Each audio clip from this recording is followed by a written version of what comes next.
Ed Miliband will promise not to back down in his campaign against tax avoidance, when he speaks to the Welsh Labour conference on Saturday. The Labour leader is expected to say the rich should play by the same rules as the poor, and that David Cameron is turning a blind eye to the issue. He will promise fresh penalties and the closing of tax avoidance loopholes. Meanwhile, Welsh First Minister Carwyn hailed Labour's record in power in Wales as proof of what it can do. The row over tax avoidance erupted over allegations published earlier this week that the British bank HSBC had helped wealthy clients avoid or evade tax through its Swiss private banking arm. A list of political donors who had bank accounts with HSBC's private Swiss banking arm, including some who had given money to the Labour Party, was published by The Guardian and the BBC's Panorama. At Prime Minister's questions on Wednesday, Mr. Miliband accused David Cameron of being a dodgy Prime Minister surrounded by dodgy donors, and then became embroiled in a row with former Conservative Party Treasurer Lord Fink over his tax affairs. Lord Fink accused the Labour leader of making defamatory comments and threatened to take legal action, although he later withdrew the threat. Tax avoidance scourge. On Friday, the Daily Mail questioned Mr. Miliband's own tax affairs, alleging that a deed which split ownership of his parents' former home after his father's death could be used to cut inheritance tax liabilities.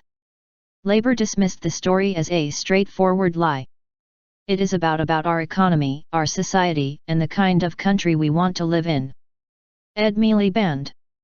Mr. Miliband will highlight the clash with Lord Fink, and also an earlier one with Boots boss Stefano Pessina, as a sign of his intent. 2 weeks ago, the British people were being told how to vote by a billionaire who doesn't even pay tax in the United Kingdom and has moved the HQ of his company, Boots, from Nottingham to Switzerland, he will say. Last weekend, I promised the next Labour government would tackle the scourge of tax avoidance, setting a 6-month deadline for tax havens operating in UK overseas territories and Crown dependencies to open up their books or face being blacklisted. This week, there were a series of revelations over industrial-scale tax avoidance at HSBC in Switzerland which this government had known about even when it appointed its chairman as a trade minister. Political knockabout. And then just on Thursday the man appointed to be treasurer of the Conservative Party first threatened to sue me for saying he was a tax avoider, then announced that everyone is a tax avoider and he was just guilty of vanilla tax avoidance.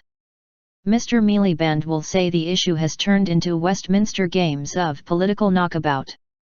It is about something bigger and deeper, about our economy, our society, and the kind of country we want to live in.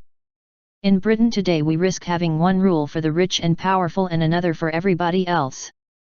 When a few people are able to avoid paying their fair share, it threatens the fabric of the society on which we depend. He will say the government has turned a blind eye to tax avoidance because it thinks that so long as a few at the top do well, the country succeeds. The Welsh Labour Party conference runs until Sunday.